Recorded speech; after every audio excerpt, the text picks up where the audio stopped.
ಸ್ಮೃತಿಯ ಸಂದರ್ಭದಲ್ಲಿ ಯಾವ ವೀರಭದ್ರೇಶ್ವರನು ವಚನಾಮೃತಗಳನ್ನು ನುಡಿಯುತ್ತಿದ್ದಾನೆ.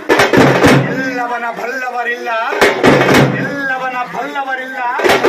ಬಲ್ಲವರ್ಯಾರೂ ಬಾಳಿಲ್ಲ, ಬಲ್ಲವರಿದ್ದು ಫಲವಿಲ್ಲ, ಸಾಹಿತ್ಯ ಎಲ್ಲರಿಗೂ ತಿಳಿದಿಲ್ಲ.